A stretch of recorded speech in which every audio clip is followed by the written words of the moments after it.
In theaters now is the latest in the series of Creed films. If you don't know about the Creed films, they are the sequels, sort of, to the Rocky series.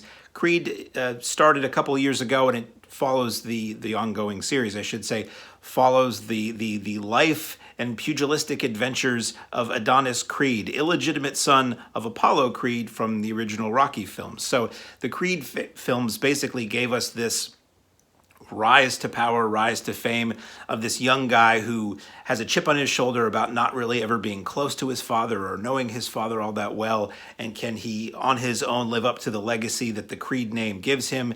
And he works with Rocky Balboa as his trainer, much like Rocky worked with Mickey in the old days, in the old Rocky films. And you had this parallel story in the first two Creed movies of Adonis Creed's growth and rise as a man, as a person, and as a boxer, alongside with sort of updates on Rocky, let's say. So Creed 3 is what we have now in theaters, and it's been several years since Creed 2. Adonis Creed has retired heavyweight champion of the world, and he's a little restless. He doesn't know what to do with himself, but he's running the gym, or he's helping run the gym, help training the next generation of heavyweight champions. And out of nowhere comes an old friend of his. An old dark secret from Adonis Creed's past shows up in the form of, I don't remember the character name, but the actor is Jonathan Majors, who we saw very recently as the villain in the most recent Ant-Man film, Quantumania. And Jonathan Majors is this old friend of Adonis Creed who has been in prison for the last 18 years and is looking to be a boxer. He was on that route to wanting to be a boxer when he grew up as a kid. Something bad happened. He went to prison, and he's out now, and he wants to pick up where he left off, and he wants Adonis Creed to help him. And I'm not going to get into the story too much beyond that, other than to say they start as friends, and that doesn't last terribly long. So ultimately, the film becomes about Adonis trying to help his friend and ultimately having to fight his friend. So this was not directed by Ryan Coogler had done the previous two, who also went on to do the Black Panther films, which Michael B. Jordan, who plays Adonis Creed, was in the first Black Panther at least. A lot of the Marvel stuff blurs for me, so forgive me if I don't remember a lot of those details. And so Coogler co-wrote the screenplay for this, or the story, with Michael B. Jordan, and Michael B. Jordan directed. So Michael B. Jordan directed, I believe he had a hand in writing, and he's the lead in this film. So I was not a huge fan of the previous two Creeds. Loved the Rocky movies growing up. That was something my father and I would watch as a kid on cable and on TV, and I went to see Rocky 3 and 4 in the theater when they were new. So I always have a real soft spot for the Rocky movies. And the Creed movies, to me, always felt like they were C-makes or requels, as I've called them for a long time. You can't, it's sacrilege to remake the movie, but if you do a sequel, you can kind of recycle a lot, or a prequel or a sequel, you can oftentimes kind of recycle a lot of the same beats. And I felt that the first two Creed movies did that. Michael B. Jordan, I'm not a huge fan of in terms of his acting, or he doesn't seem very dynamic in his films. Let me tell you, he can box, or man's got the physique, and he certainly sells the Adonis Creed character. But the Adonis Creed character to me always just felt like a sour-faced, chip on his shoulder, which is true, chip on his shoulder guy who is just always angry about everything. And I didn't care about the Adonis Creed character. Rocky you loved, and he's this underdog, nice guy who works really, really hard and goes against the odds and makes something of himself. And Adonis Creed, I didn't feel that with. So for me, the greatest value of the previous two Creed movies were seeing Sylvester Stallone as Rocky again, and seeing Rocky's character progress. Like, this is where Rocky's at, in 2018 or whatever year those other movies came out. Creed 2 I didn't love because it really felt like Rocky 4 Part 2. It really felt like, a retread of Rocky 4. And I was really afraid that Creed 3 was going to be the same thing. I'm like, is he going to fight a guy with a mohawk in this one? What's going on? But I'm very happy to say that I thought Creed 3 was much better than Creed 2. Maybe better than Creed. Honestly, I don't really remember Creed very well. I saw it in the theater. I thought it was okay, but nothing I ever watched again.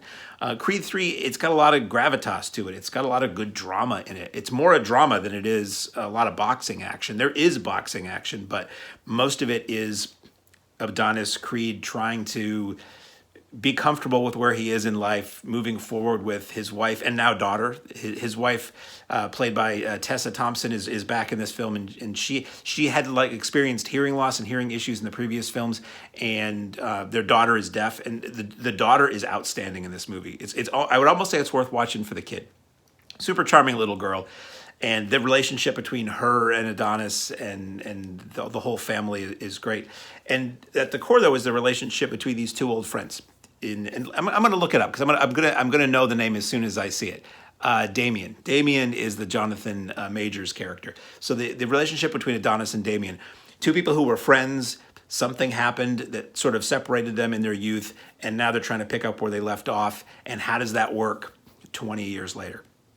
How does it work when somebody is looking at, and a friend of mine pointed this out, I would never have gotten this, but apparently my friend said it's pretty similar to Black Panther in a way. In the Michael B. Jordan role in Black Panther was this guy who he should be the king, and he was passed over for the king, and you had everything handed to you, Black Panther, and I'm going to try to take it from you. That is essentially the relationship you have here between Damien Anderson's the character named Damien, and Adonis is Damien thinks he should be the guy who should be heavyweight champion of the world. Adonis had everything handed to him. It's not right, and he's going to try to take it for himself. So it is good drama. Jonathan Majors is great in this. I didn't really think he was that hot in Ant-Man. I thought he was kind of bland in that movie, but he's really good in this. You believe that he just is this guy, and it's good. The boxing scenes, as I said, they're not that many. There's a couple here and there. You do get a training montage, not a terribly long one, but you do get one when, I don't want to... It's a spoiler, maybe, but if you go into Creed 3 thinking you're not going to see Creed box, you don't know anything about movies, and you probably don't even know what movie you're going to see. So there's a training montage where Adonis is training and all of that. So you get that. You don't get the Rocky theme, which is good. This isn't a Rocky movie. Rocky's actually not in this. In case, 8 minutes in, I don't know if you know, but there is no Rocky. Rocky is mentioned, but this is a Stallone-free film. So if you're going to see this to see more of Rocky, you're not going to get it. There was a point toward the end of the movie, and I'm talking to you who know the Rocky movies. There's a piece of music that plays at the end of every Rocky fight, at the end of every movie, when everybody's happy and he's beaten to a pulp and he's calling out for Adrian. That piece of music flourishes at one point in this movie on the soundtrack, and at the time I was like, okay, you can't. It's not Rocky. You can't do that. Get your own music. Find your own music. I don't believe these do have any kind of iconic or recognizable, identifiable score piece for them. It tends to just be rap music that they play in these.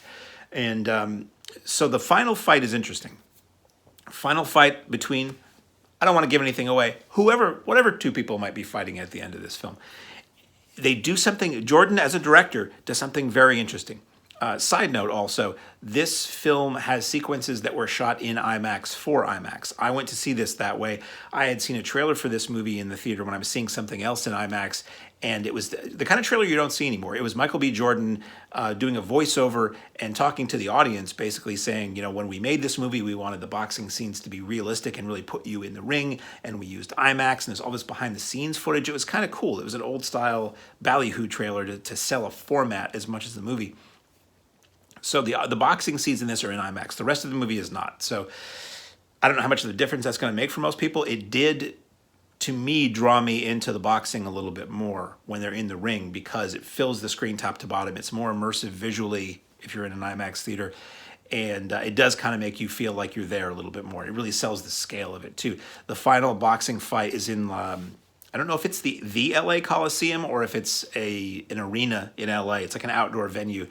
And at one point, the fight is really so personal and the emotion so raw and deep between these two people who are fighting. Jordan as a director does a really interesting thing where the audience disappears, which also tells me that they shot the stuff in the ring in front of a green screen. The audience disappears and it's like they're fighting in an empty arena. And then it's like they're fighting against prison bars or a chain link fence. And it really gets kind of interesting and avant-garde isn't the word, but it gets artistic more so than these boxing films and Rocky movies tends to do. And I don't know, I liked it. It's nothing I would probably watch again. But I will. Bring me another Creed movie. Sure, I'll go watch another Creed movie. You don't get much in the way of sports movies regularly anymore. You don't get a lot of films that are film series anymore. When I was a kid, we had, back in my day, you had the Rocky movies, you had the Star Wars movies, you had the James Bond movies, you had the Indiana Jones movies, you had the Pink Panther movies. There were so many film series, and I don't feel like we get as many of those. Certainly not ones that aren't straight out aimed at kids. That's pretty much all you get for film series, unless it's like a slasher series. It's always just Harry Potter or something like that, or Hunger Games or some movie that's really aimed at youths. So I'm all for more Creed. I hope they maintain the interesting aspects of them. I hope they blaze their own path, like the Adonis Creed character. Go your own way. Like, these movies don't have to just cherry pick all the best bits from the Rocky films to either go, hey, remember Rocky, or to try to just coast on the goodwill that the world has for this other series. Be your own series of films, and that's really cool. Michael B. Jordan as a director, I think, is good. The drama in this was good. The acting was good. Stylistically, it was good. It was fun. Was it as good as any Rocky movie? No. I'm probably going to say that about any of them. Well, let me rephrase that. Is it as good as any Rocky movie? It's certainly better than the last couple of Rocky movies. Rocky Balboa was great. Rocky 5, my memory is that it's not that great. And Rocky 4, we're not talking about Rocky, but I'm talking about Rocky. Rocky 4 I watched a couple years ago. Saw it as a kid in the theater. Thought it was a blast. Rah, rah, USA, USA, go, go, beat up the Russians, whatever. I watched it again, and it just seemed bad. It just seemed mega cheesy and super bad, and not in a good way. So, yeah, I can say Creed 3 is probably better than some of the later Rocky movies. Anyway, I'm rambling at this point. In theaters now, directed by, starring, and I think co-written by Michael B. Jordan, is Creed 3. Also available on IMAX.